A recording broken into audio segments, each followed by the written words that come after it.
Sign siguro. Sign siguro. Hindi nga, kailangan niya pala. Magandang gabi.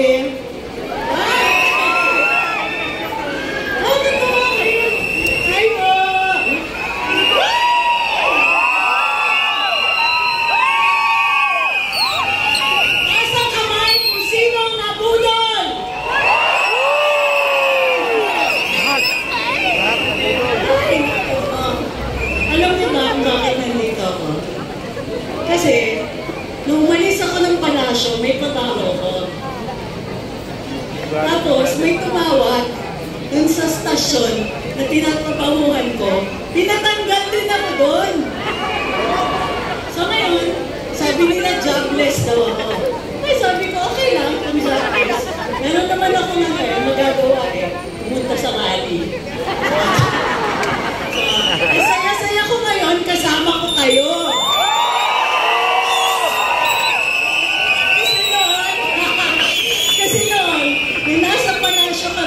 Bihira namin kayong makasama. Masyado kaming protektado. At yun po yung nangyayari ngayon. Hindi nila tayo nakikita.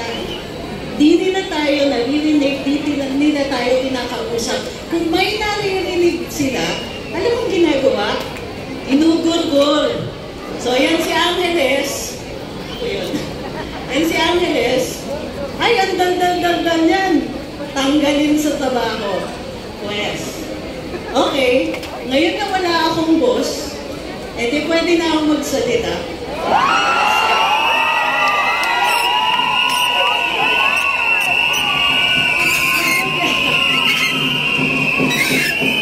Ang problema pag walang trabaho, di ba kain tayo ng kain? Ako kain, ako na kain. Kaya lang, hindi ko na magawa yun. Kasi ang mahal ng presyo ng pagkain. Sino dito nakakaramdam?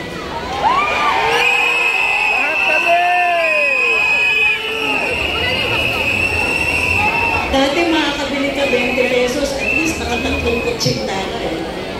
Mahilig kasi ako sa kakanin. Mahilig ako na kumakain ng Pinoy food. Pero hindi na talaga magagawa yan ngayon. Ayon sa Central Bank, ang inflation dito sa Pilipinas, hindi lang dulot ng taas ng presyo ng crudo. Dulot siya ng taas ng presyo ng pagkain. Ngayon, anong ginawa ng presidente nung nakita niya na mahal ang presyo ng pagkain? Alam niyo ang ginawa niya? Nag-order ng importation. Pinababaan ang presyo ng taripa. Okay lang sana kung kaka-import natin, bababa presyo ng pagkain. Pero ginagawa na natin yan since 2022. 2023, nag-expire na yung mababang taripa sa Rice Tariffication Law. Doon sa Rice Tariffication Law, 40 to 50% ang tariff rate pag nag-import tayo ng bigas. Mataas siya talaga para maprotektahan yung mga magsasaka. Sa 35% yan ng panahon ng pandemya. Kasi kinabahan si Presidente Duterte na baka hindi natin mapakain lahat ng mga kapatid natin naghihirap. Nag-expire ang 35% December 2023. Anong ginawa ng Pangulo? In-extend. So 35% pa rin. Anong ginawa niya pagkatapos nun? Sinabihan siya, Sir, mataas pa rin ang presyo ng pagkain. So, anong ginawa niya? Binabaan niya yung taripa to 15%. Bakit? Ang problema sa ginawa ng Presidente, yung taripa na yan ang ginagamit natin para masupplement yung kinikita ng mga magsasaka. So, pag binabaan natin ang taripa, mababa rin ang mabibigay natin sa magsasaka. Ang mga magsasaka natin nalulugi kasi yung mga traders, binabarat sila pag binibili ang bigas. So ngayon, mababa na yung binibigay ng gobyerno, barat pa yung mga traders. Yung mga traders yung importers. At dahil 15% na lang ang taripa sa bigas, Sinong yumayaman? Yung mga traders. Guess mo kung sino yung mga kaibigan ng Pangulo? Mismo. So, ngayon, alam niya na kahit magbaba ng taripa, hindi bumababa presyo ng pagkain. Binabaan pa rin niya. So, sino ang kikita? Yung mga traders. Kikita ba ang magsasaka? Nagmumura ba pagkain? Sino naghihirap? Tayo! Mahal ba tayo ng presidente? Ang mahal, pagkain! Mahal din ang tubig. Pumasok ang 2024. Anong unang ginawa ng mga water concessionaires? Tinaas ang presyo ng tubig. Ang sabi nila, El Nino kasi. Pues, tapos na po ang summer. Umulan nga kanina, di ba? Bumaba ba presyo ng tubig? Sa tingin nyo, bababa pa yun? So, tubig at saka pagkain, mataas. Pero anong ginagawa ng presidente?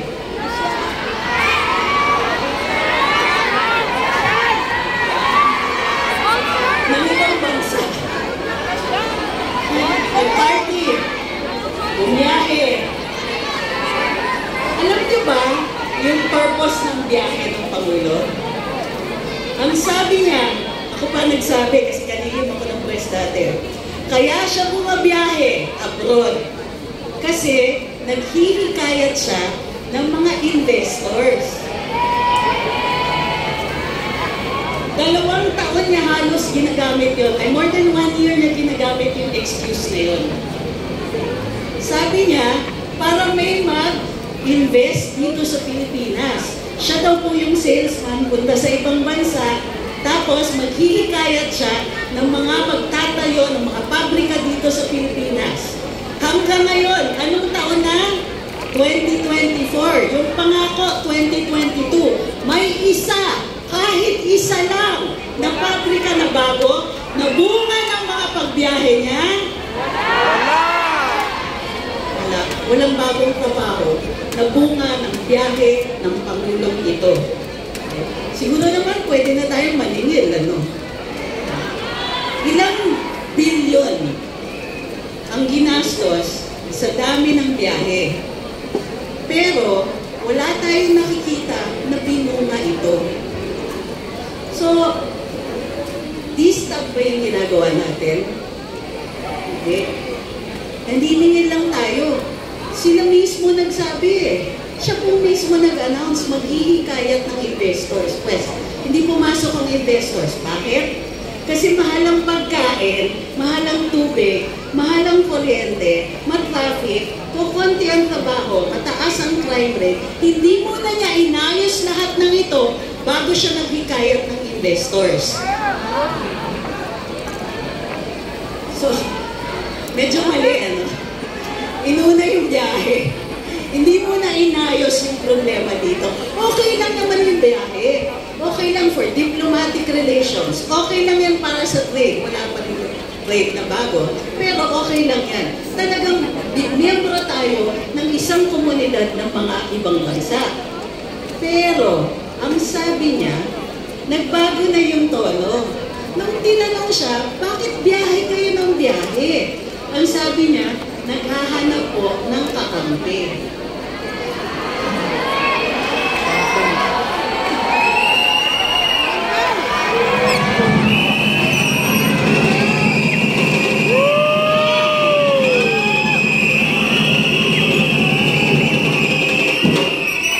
Mang-aaway ka tapos maghahanap ka ng kakampi. Ano ba? In the meantime, sige, hanap siya ng kakampi. Okay din lang. Kaya lang, iniiwan nila tayo dito. Gutom kasi mahal ang presyo ng pagkain. Uhaw kasi mahal ang presyo ng tubig. At kadalasan, brown out pa. O sinong nakaranas? Recently, nag-brown out tayo. Bakit? Kulang ang produksyon ng kuryente. So, teka muna, Mr. President, hindi ba dapat inuna natin yung paggawa ng kuryente para sapat, hindi lang para dun sa mga dadating, pero para sa atin. dapat inuna nila tayo? Di ba dapat, para mabuhay, kailangan na natin ng pagkain, tubig, kailangan natin ng kuryente. Pero inuna nila, una maghanap daw ng investors. Ngayon, naghahanap ng kakampi. Pero okay lang na magutom tayo. Araw-araw, kasi nag-vlog ako, ay, sino ditong sumusunod sa amin sa Domino's? Ay, bakit ang konti? sino yung mga susunod? Magpa-follow sa Luminous. Okay. Mag-follow naman kayo. Okay, Luminous sa Facebook. Bago kami mag-gurgur. Okay. Follow muna kayo sa Luminous, Facebook, YouTube, tsaka TikTok. Okay?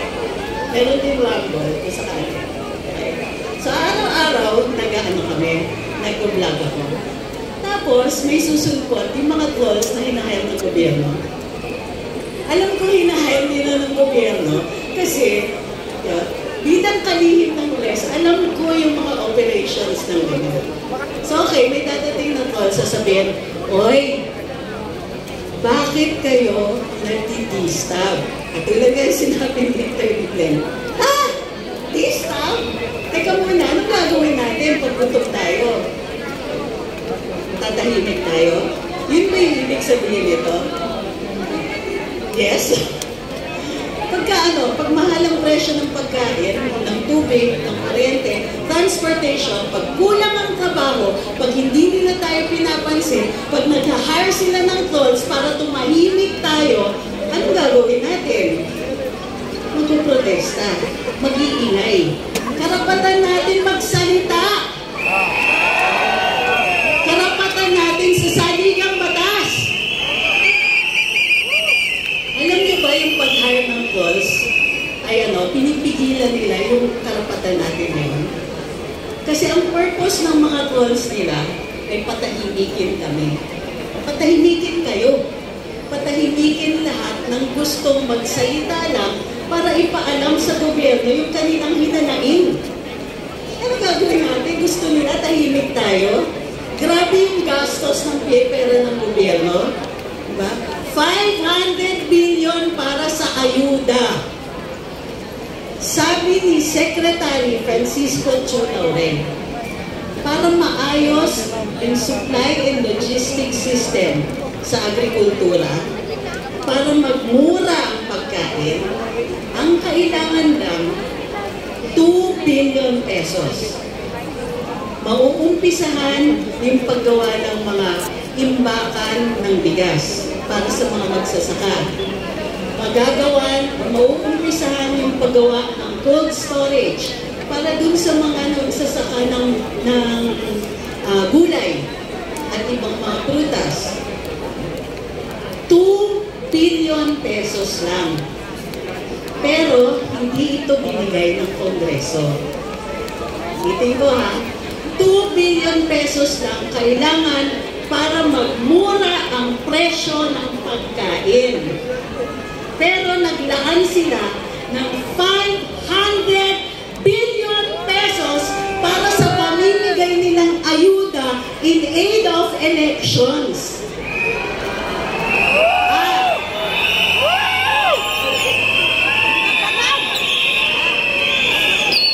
Bukod pa dyan, hindi lang yan in aid of elections, di ba? In aid of charter change. Hanggang ngayon, hindi nila sinasagot kung magkano ang ginastos ng mga kongresista dun sa tinatawag nilang People's Initiative. Kala ba nila nakakalimutan natin? Sinikreto pa nila sa atin. Kunwari, People's Initiative, kunwari, private sector ang gumagawa, pero ang nagpupondo mga kongresista, tingin ninyo, saan nakuha ng mga kongresista yun? Sa atin. Taxpayers' money yan. Tingin mo, kagasto sila para doon? So, nagpi-People's Initiative sila, nagpabiyahe, naghahanap ng paraan para tumagal at tumagal sila sa kanilang pwesto.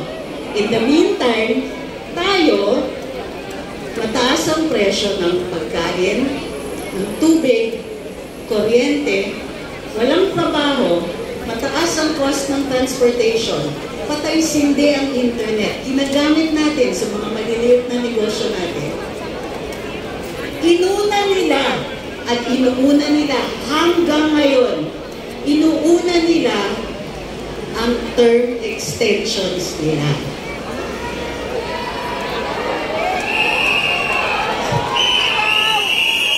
Uunahin nila, tumagal sila sa pwesto. Titiisin pa natin yan? Tama ba yun? Dapat magsalita tayo, manindigan tayo sa mga ganitong ginagawa nila sa atin. Aba, ang sarap ng buhay nila gamit pera natin.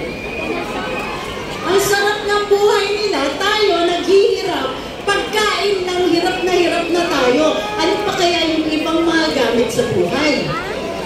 Tubig, kuryente, transportation. May iba sa ating mga mamamayan, tumaas lang ng piso ang transportation, hindi na makakapasok sa school, hindi na makakapasok sa trabaho, o maglalakad na ng lampas na 4 na kilometro.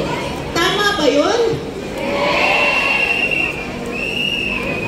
Ang mensahe ngayon, simple lang. Lahat ng pangako at pangarap ng Pangulo, nung siya ay tumatakbo, binasura na niya. Sabi ng mga tourist, nung siningil ko, oy, presyo ng bigas, pinangako nyo, bababa yan. Sinabihan ba naman ako, hindi yung pangako, pangarap lang.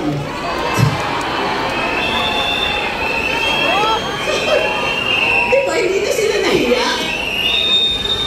Pangarap lang pala yung mga kwento dun sa campaign. Pangarap lang yung presyo ng pagkain bababa. Pangarap lang yung mas mabuti na buhay para sa atin. So dahil pangarap lang yung mga sinabi ni Pangulo nung panahon ng kampanya, wala siyang kailangan gawin. Yeah. So, ano yun? Budol! Budol! Budol! Budol! Budol! Budol! Budol! Sinong nabudol? Tayo! Sino yung sisili natin? Sila!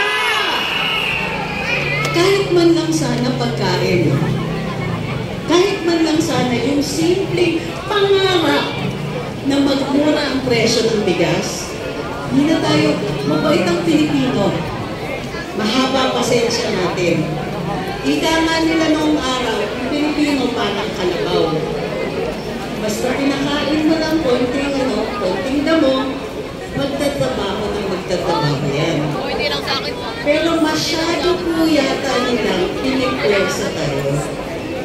Wala pang 2 taon, nalapit tayo sa gera, nagmahal lalo ang pagkain, garapalan yung pagtaas ng presyo ng tubig, at wala pa rin, kulang pa rin ang produksyon ng kuryente. Kulang na nga, mahal pa. So ano ang maipapakita nila sa 2 taon ng pagkapangulo ni Bongbong Marcos? Ay! May flowers pag uuwi sila. Wala rin kami nakikita sa totoo lang. Gusto ko, alam nyo, iniisip ko, yung mga followers, nagtatanong sila, ano kaya ang ilalagay ng Pangulo na accomplishments niya sa SONA?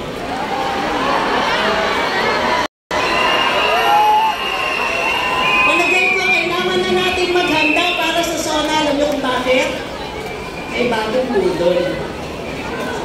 Mga mag-iimbento na naman sila, uy, tumaas ang hindi totoo Alam niyo ba, napansin ko yung PC mo, syempre binabantayan natin. Bumaba yung employment rate dito sa Pilipinas. Bumaba, bagsak talaga, 47%. this year. Alam mong sabi ng PCO, tumaas daw ang employment rate. Sabi ko, ano kinukumpare nila dito? Ay, kinukumpare nila dun sa isang taon pa daw.